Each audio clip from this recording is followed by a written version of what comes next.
I'd like to share with you a collage demonstration. This has really come about after making my 3-tier junk journal.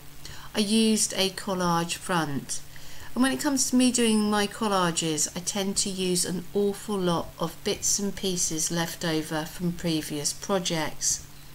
I've started with 2 sheets from a magazine, so this is 2 magazine pages which I have made the decision just to run some tape runner down the actual centre of the magazine just to keep these 2 pages together.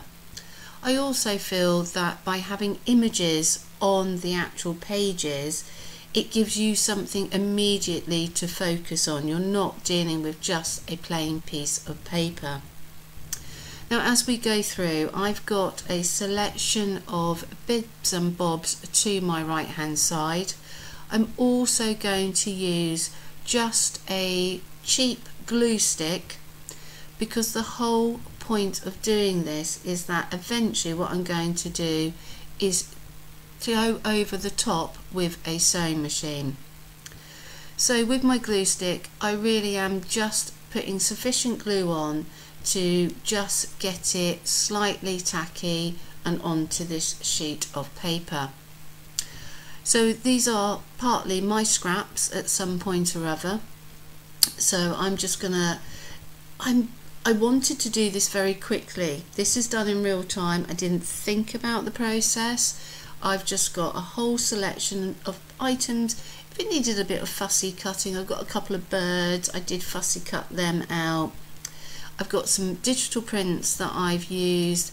I've got items that have come from pamphlets, adverts and galleries.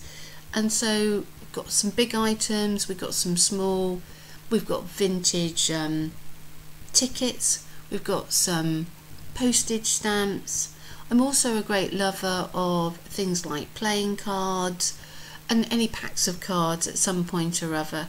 But as I sort of shared with you my crafty space, I've also taken on board using some of my old photographs. I've got old photographs that are just sitting, languishing in a drawer. So I would normally just butt up my photographs and not use magazine pages and just work with scraps, but I felt it would be much easier for you guys to start with a couple of pages, and then you can glue everything onto your pages and work from there. Think about the bulk. I'm now selecting scraps that obviously are relatively thin. I think the thickest probably is that photograph, because I want to run this through a sewing machine, and so I've got to be a bit mindful that the more you put paper down, it becomes thicker. And if you choose any cardboard, you're going to have to choose a more industrial size needle, and you want to be very careful that you don't actually get everything caught underneath your dog feet, because then that's also going to apply pressure when you go to feed it through the machine. So all in all, I've also got a tea bag here.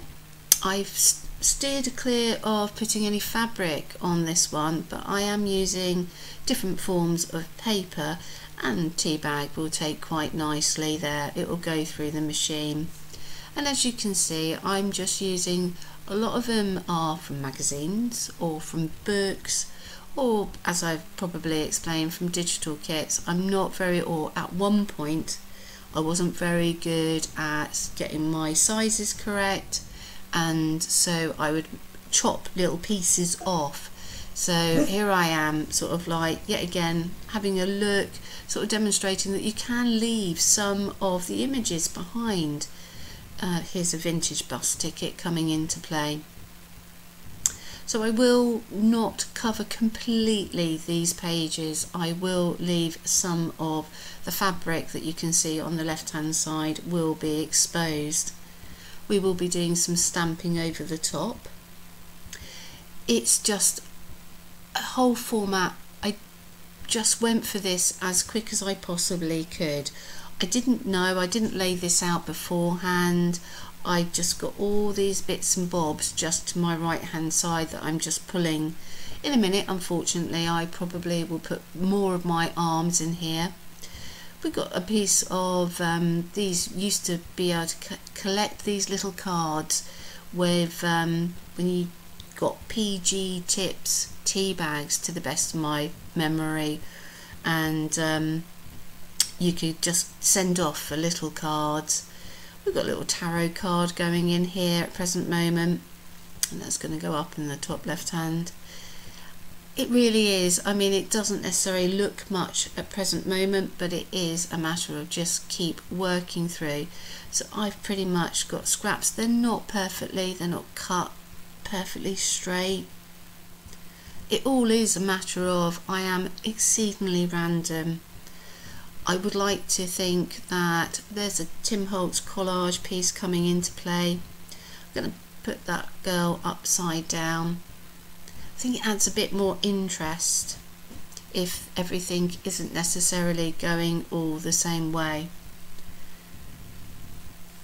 Just reaching across. I think we've got a small amount of print going on here. And it's layer after layer. Don't get me wrong, you could add a bit of fabric, you could add a bit of ribbon. Playing cards going in, a vintage playing card. I mean, fortunately it has a very nice image on there.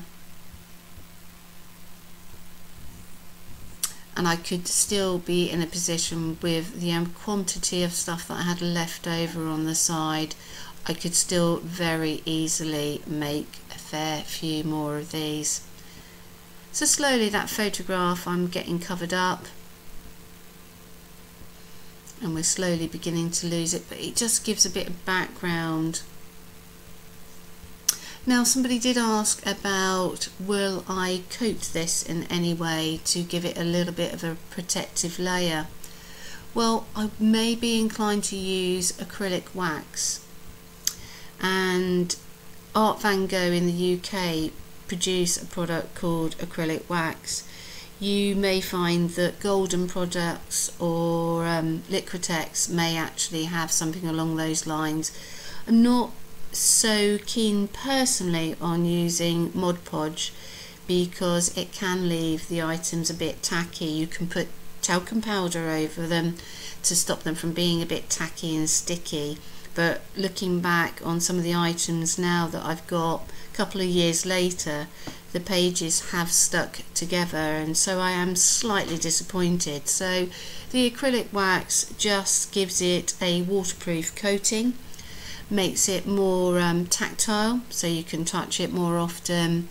And I have, or will, put a link in the description box. I did it, done an overview. I have done a video on acrylic wax and what I felt are the benefits for it.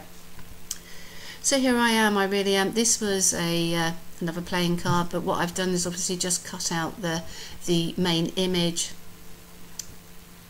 I mean, there's absolutely no reason why you can't try and do this with a variety of playing cards. Not been tried yet, or you could start necessarily doing things on a theme. I mean, we've just got old magazine pages coming back into play. I was thinking, I think a little bit later on in this particular video, I actually go and find some cupcake liners, and they're on more like an Alice in Wonderland. They've got the Queen and the King, Queen of Hearts, and I'm sort of like thinking, oh, maybe I could do an Alice in Wonderland collage. Now I've got some postage stamps. I've got this little thoroughbred horse here. Postage stamps always, they always add a little bit more interest, and I've been with my pen pal soaking off the stamps wherever I possibly can. And slowly you can see the layers, there's lots of layers going on in here. We've got another feather going in here, just another postage stamp. So if in doubt, postage stamps always working well. Different varieties of print here. So just a bit of text going in. I'm randomly trying to work out where I can actually fit this text. A little bit of faffing going on.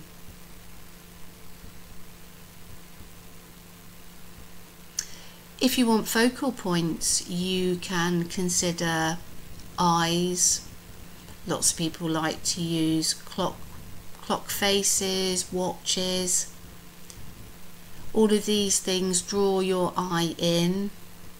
Because there is so much going on in my collages, I don't necessarily have the biggest focal point going on. I mean, I have chosen, there are 3 birds that I have fussy cut out, and they will go on roughly the front cover. Slowly pulling the paper, the 2 pages around, just so I can focus. I mean, I've got a lot of print here. This is going to be the front page.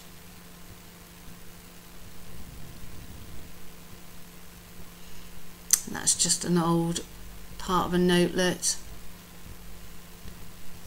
Really is a matter of just taking advantage of your scrap. I mean, I do keep pretty much everything.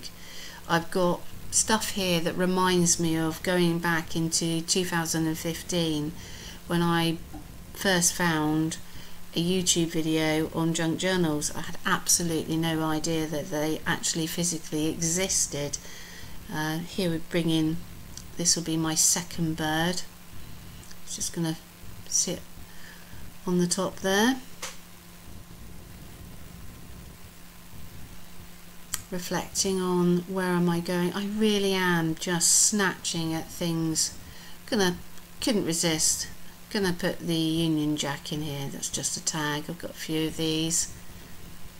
Now I'm not sure if I theoretically put the tag the right way up for the Union Jack, if it's flying the right way, but it doesn't really matter because we can have this kind of any way we want to. We can reflect on this later.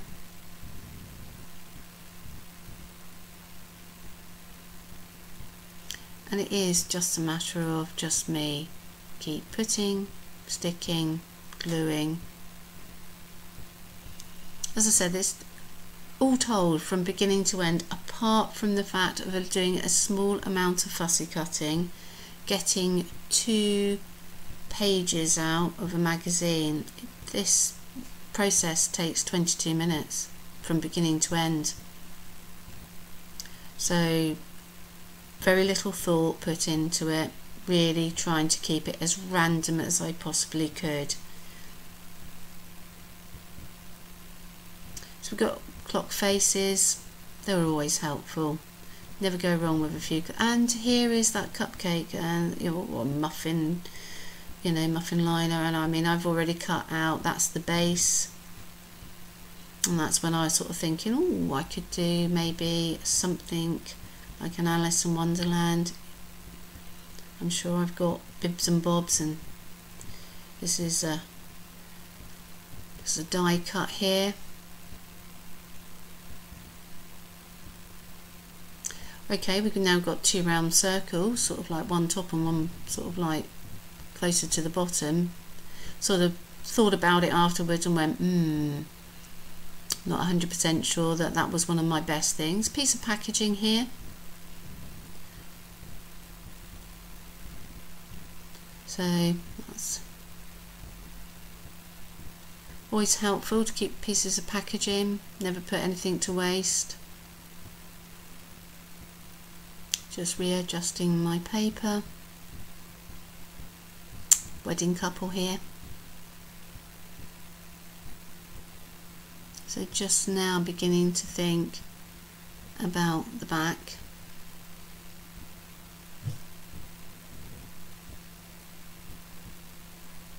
So all in all, now that's a digital kit, little butterfly, and that butterfly, when I printed it out, I did cut off the tops of the wings. So and my third bird, so going to the front, I'm just going to sit on top.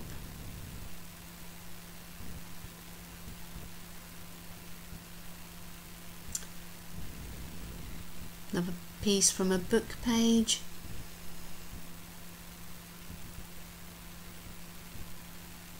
But when we get the sewing machine out, I'll use zigzag stitch, and I will try and capture as much as I possibly can. Now applying a bit of scrapbooking, just a piece of scrap.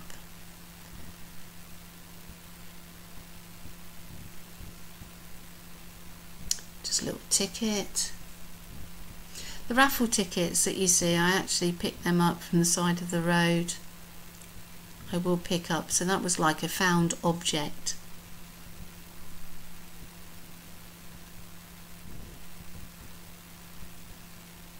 I do feel it's a bit disappointing that I'm covering up those lovely fabric rolls, but it's building a nice collage. And I think this is just a reproduction little card here of just a scene in a house. So bit by bit it's all coming together.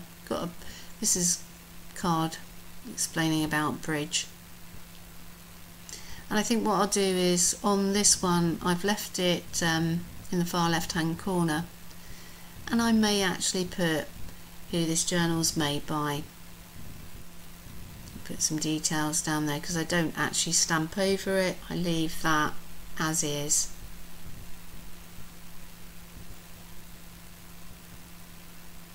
And when I come to the stamping, I'm going to use, I happen to like Stays On ink, pretty much goes over the surfaces.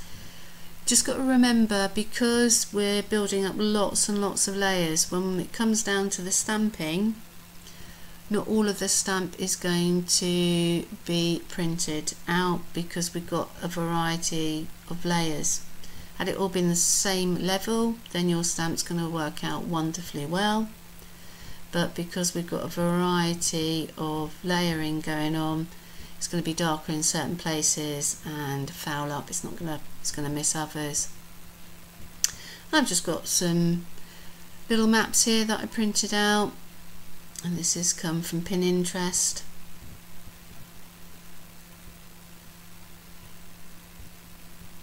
And they're just surplus to, or they've just been sitting, idling, or lying idle in a pot. I think we're nearly there, guys. I think I'm beginning to feel as if I'm going to start wrapping this up. A few more postage stamps.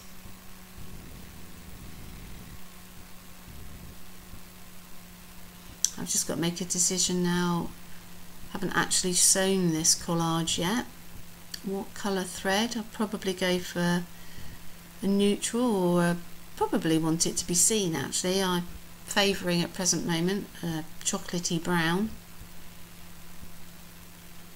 but might go for a black, and we'll see what we've got available. Just a die cut here. It was cut on some mixed media paper. Just a piece of floral.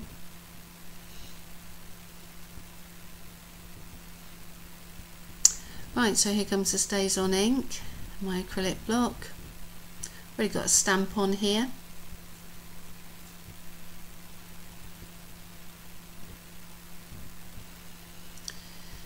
And then mucking around there, a few extra presses. I don't do a lot of stamping on this because I'm quite aware that you can work out for yourself. My acrylic block gets a little stuck, but I take it off, put it back on. And I'm not too sure if I contemplate if I am going to change for a slightly different one in my collection. This one's a bird one.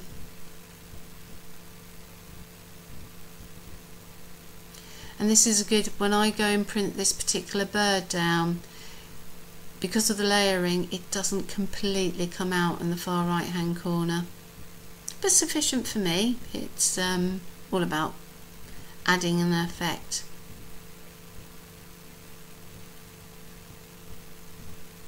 So you can see it doesn't quite all come out, a nice dark black.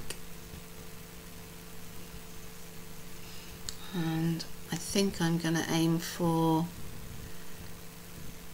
a bigger block here with some flowers. I'm not going to ink it all up. I'm not going to put it on the block either. I'm just going to literally apply this by hand. There's a few flowers there. I'm going to look for a plain area.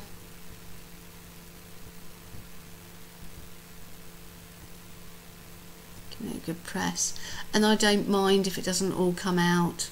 And what I'm doing, I've covered my work surface here with just brown paper. So from that perspective, I'm not concerned if it gets onto the brown paper.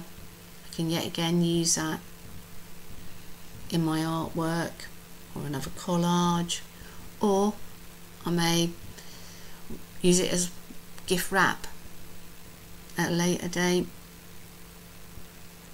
Use anything and everything as many times as I possibly can. I'm just going to see if there's any ink left on here, just a little bit. So it's all coming together now. And I think I'm just going to put the silhouette of this young girl, and I think this will be the last stamp, and then we'll take a look. And hopefully some of this has been helpful for you. This has been my first style of where I actually talk over my video, my first piece of editing. So I'd love to hear if this has been helpful in any shape or form, or if I should go back and revisit my day job, so to speak, and practice a little bit more on tutorials. There you go. So all in all, that is me doing a collage demonstration as quickly as I possibly could with very little thought, but I kind of like the results. The next stage will be that now I'm going to sew it, and then we'll put a backing on. Thank you ever so much, guys. Catch up with you later. Bye bye.